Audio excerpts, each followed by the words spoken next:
Hello, it's Daniel Bryant here. Before we start today's podcast, I wanted to tell you about QCon London 2024, our flagship conference that takes place in the heart of London next April 8th to 10th. Learn about senior practitioners' experiences and explore their points of view on emerging trends and best practices across topics like software architectures, generative AI, platform engineering, observability, and the secure software supply chain. Discover what your peers have learned, explore the techniques they are using, and learn about the pitfalls to avoid. I'll be there hosting the platform engineering track. Learn more at qconlondon.com. I hope to see you there. Hello and welcome to the InfoQ podcast. I'm your host, Daniel Bryant, and this week we're going to try something a bit different with a brief review of the recently released InfoQ Java and JVM Trends Report.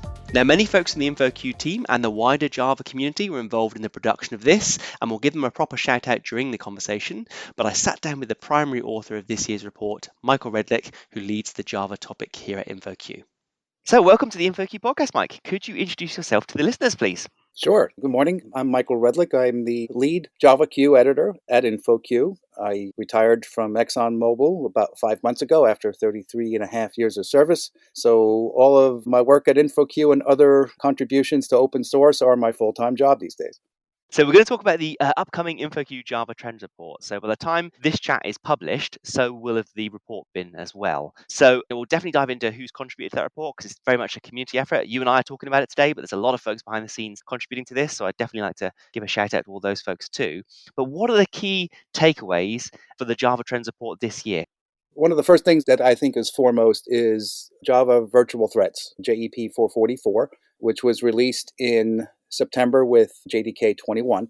There was, just so much content out there, especially from the Oracle dev advocates and other folks that were providing a lot of information in the background and how to use virtual threads and those kinds of things. One of the other things that is really new this year is commitment from Oracle to evolve the Java language for students and beginners so they can more easily write their first Hello World applications without the need to understand more complex features of the language.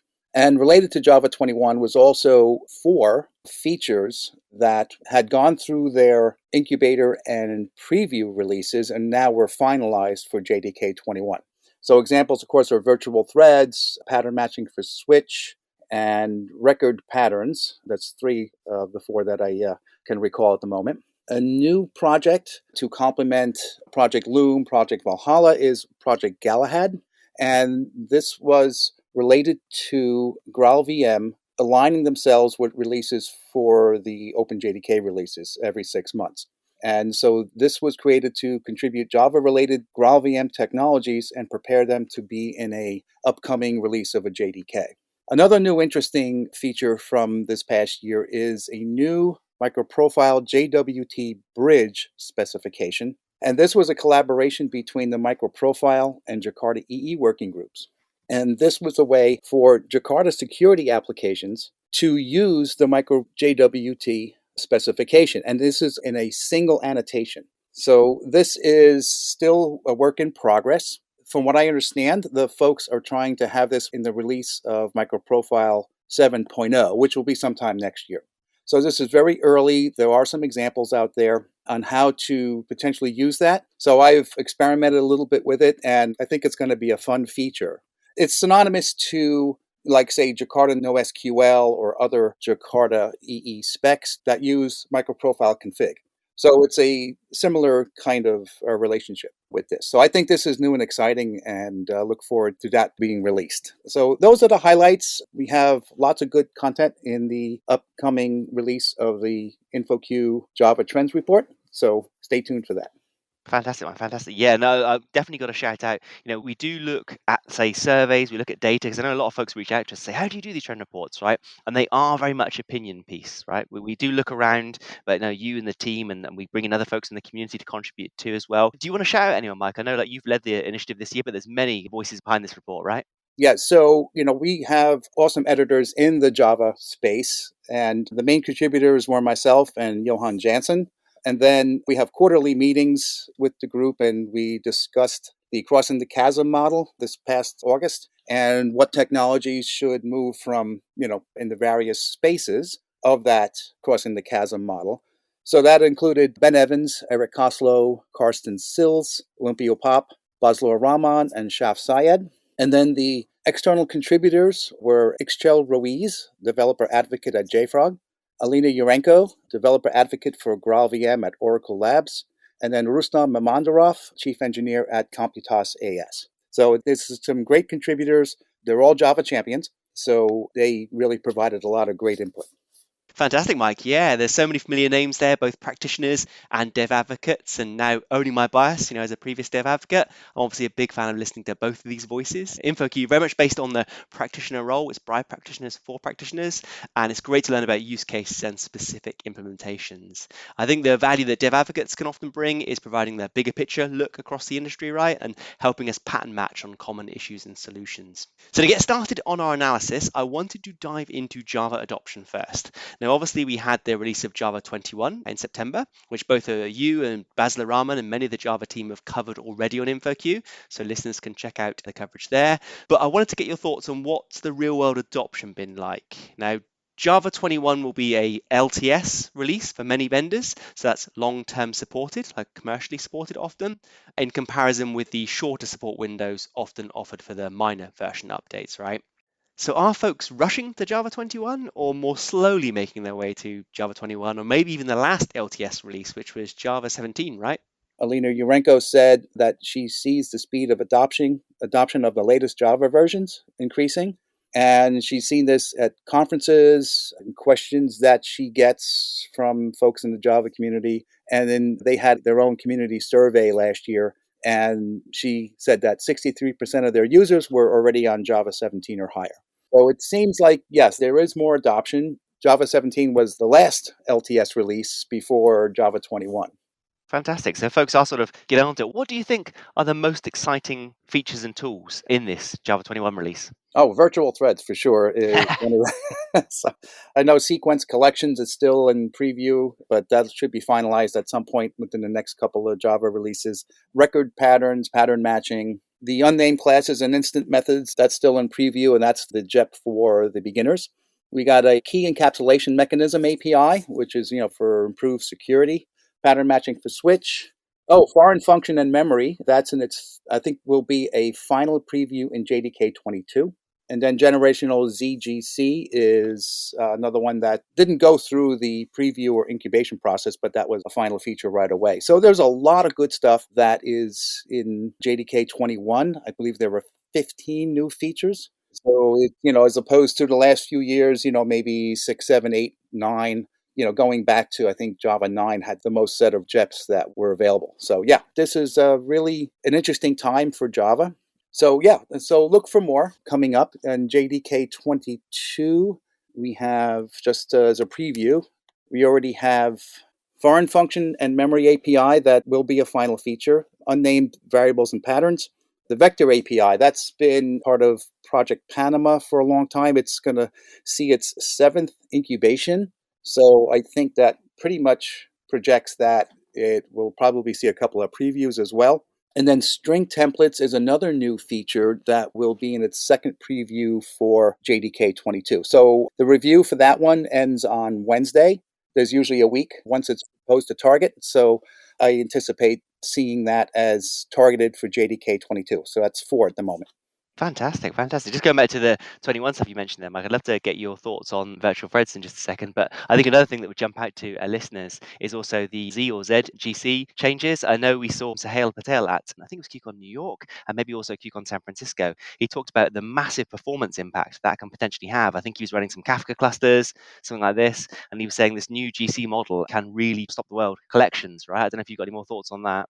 Yeah, I'm ashamed to admit that I haven't experimented with a lot of the garbage collection in Java. I'm familiar with what's out there, but that's about all I can say. And sounds like you know just enough garbage collection to be dangerous, Mike, right? So very similar to myself, I'll be honest.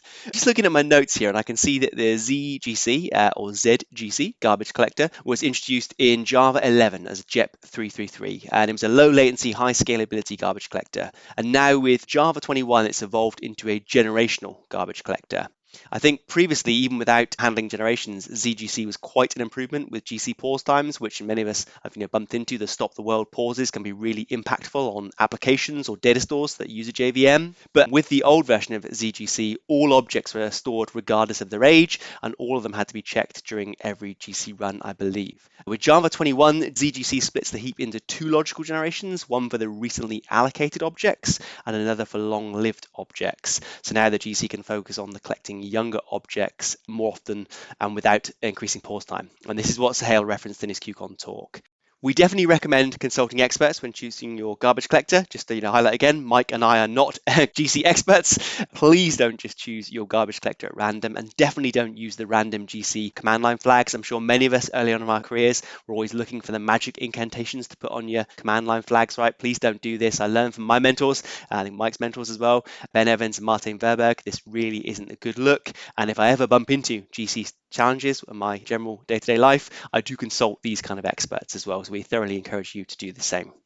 Moving on to the Java EE or Jakarta EE kind of space, the enterprise edition space, and there's lots of stuff. Obviously, microservices, everyone is developing microservices these days, or seemingly everyone. How does the latest version of Java and Jakarta play into developers that are building microservices?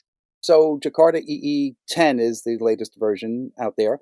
Jakarta EE 11 is scheduled to be released in the first half of next year. But the working group is looking to put out a milestone 1 on December 5th. So I look forward to reading about that. I can tell you there are 16 new or upgraded specifications for Jakarta EE 11, including the new Jakarta data. And that spec is designed to be sort of an abstract level above Jakarta persistence and Jakarta NoSQL. So basically, you'll have the NoSQL and the relational world in order to use Jakarta data to create database backend applications more easily. So that's an exciting thing. Jakarta NoSQL won't be on the platform profile, unfortunately, but hopefully maybe for Jakarta EE12.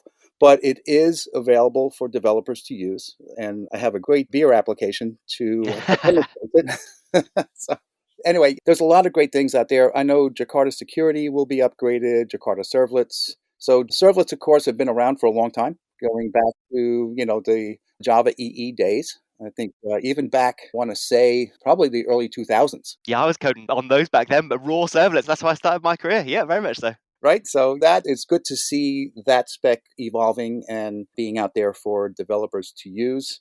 Jakarta Expression Language is another spec that's going to be updated. Jakarta Faces, I believe, so the old Java Faces API. So there's a lot of great things that are out there for that. I think there's 42 specs altogether in Jakarta EE.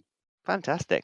Now, I was chatting to my buddy Josh Long. You know Josh as well. Josh is a legend in the Java space, right, the Spring space. And he was doing a fantastic talk. I think it was IT Connect. I was in Belgrade. And he showed us the latest features of Spring, Spring Cloud. But of course, there's Helidon you've talked about. There's Micronaut. There's many others. What's your general read on the space? There's a lot of microservice type frameworks, cloud type frameworks popping up in the Java world. Any interesting takeaways from the trend report on those? Helidon 4 was just released not too long ago. And the big feature in that is their Helidon Nema. They've rebuilt their web server from the ground up. So the previous web server component in Helidon SE was based on Netty, but that has been redone, and then now it's a full virtual thread web server. I haven't had a chance to really experiment with it yet, but Oracle claims that there is performance benefits from using this new web server. Micronaut, I know they've got a lot of components for building applications. So they are evolving. Their version 4.1.6 is their latest release. And anybody who's out there who's familiar with Grails, it's the same kind of syntax on the command line to build those applications in Micronaut. Let's see, Quarkus, that's the best of breed libraries, as they say. They say it's super fast, supersonic Java. But yeah, so Quarkus is a collection of libraries that developers can use to build applications. So that one's unique in that regard. Helidon's different because it has their SE and their MP for microprofile version, so the components are different depending on what you want to use. The application server, I believe, is built into Helidon MP. That's one of the differences. But they're all great to use. Really, can't say which one's better than the other. It's one of these things where it depends on the application that you want to build. That's the best thing I can recommend in that. And the best thing, too, all of these frameworks have a starter page. So you go and you can click on what you want, and then it'll download a zip file from you, and you can easily get a starter application going just by doing that. That's fantastic, Mike. Something I've noticed more in general, so going back to Josh's talk, the latest versions of Spring Cloud, Spring Boot are sort of skewing towards ease of getting started. You mentioned already that even the Java language itself, there's been a concerted effort to make it easier for folks. And I've seen things like Spring Modular, for other drop-ons, talked about that quite a bit, and making it easy to do the right thing. Easy to get started, easy to do the right thing. So I'm liking that. That's one thing I think you do get with a mature language stack like Java, right? Compared to some other perhaps more earlier stage languages, which again I love as well. But I think the Java stuff, we've come through the ringer over the years, right? And we sort of know the good things to do, hopefully, and the bad things to do. So I'm definitely seeing the Microsoft's frameworks making it easier to get started and do the right thing. Yes, absolutely. And I think that's a great thing, especially if you're new to it. This way you can get a feel for how things are wired together, especially configuration files and, things like this. So yeah, Jakarta EE also has a starter page that folks can use to get started as well. Fantastic. We'll try and link some of those in the show notes to make it easy for folks to have a play around. So I'm totally supporting what you're saying of like, there is no one size fits all here. Have a play with these things, understand them. Like that's the benefit of the Trends Report, right? We give you the insight as to the interesting things that we think you should be looking at. So yeah, lovely. That's fantastic. Love to dive into a couple of more technical things, Mike, and then we can sort of look at the community reaction and perhaps look to the future. You've already mentioned virtual threads, which I think was fantastic. I also saw a fantastic talk by Gerrit Grunwald at IT Connect around the coordinated restore at checkpoint crack feature. That one came up, I believe, in the Trend Report too, as an interesting piece of tech.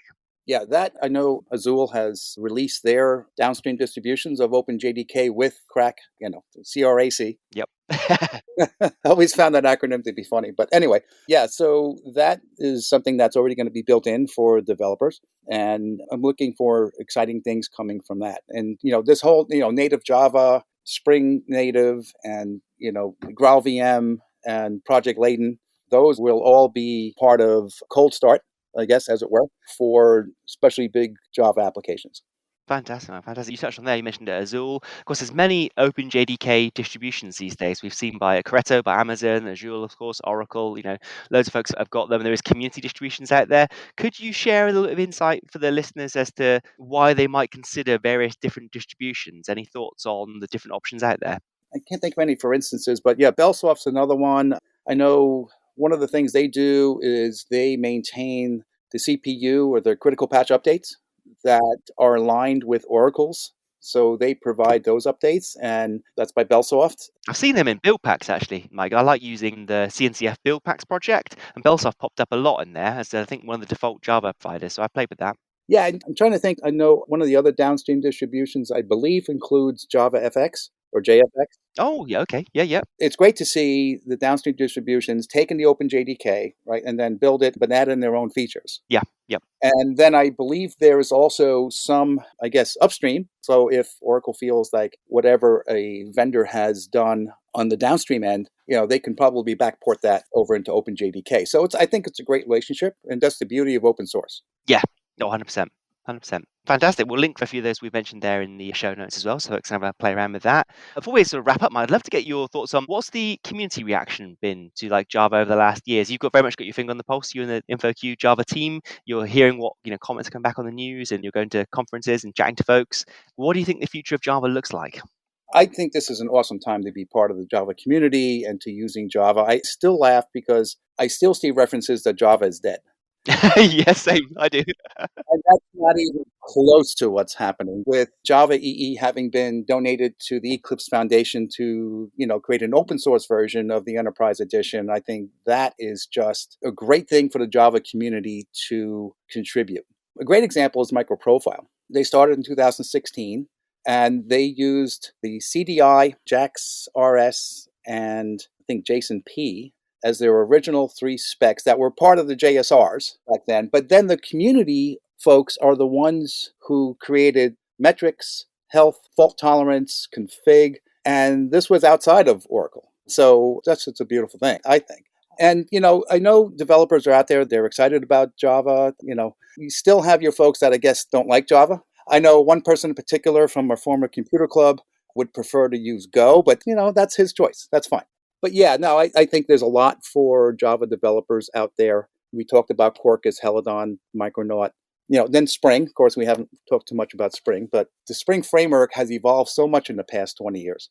I think next year is the 20th anniversary. I don't know if it already happened or if it's next year, but I believe Spring, with their dependency injection, was in response to the complexity of enterprise Java beans. I remember that, yeah. And it was just dependency injection, right? And look at how that's evolved to all the Spring projects, like, Spring Boot, of course, Spring Cloud, Spring Data. You can go on. There's, I would say close to 15 to 20 projects. So after the log4shell vulnerability that was discovered back in 2021, right, we had lots of coverage on InfoQ, lots of coverage on the internet in general on that one. And that actually still is being exploited, just a heads up to folks. Recently read a report that there's a shocking number of artifacts or libraries, log4j libraries, that are still vulnerable, are being downloaded via Maven Central and other places. So please don't do that. Please make sure you update your version of log4j.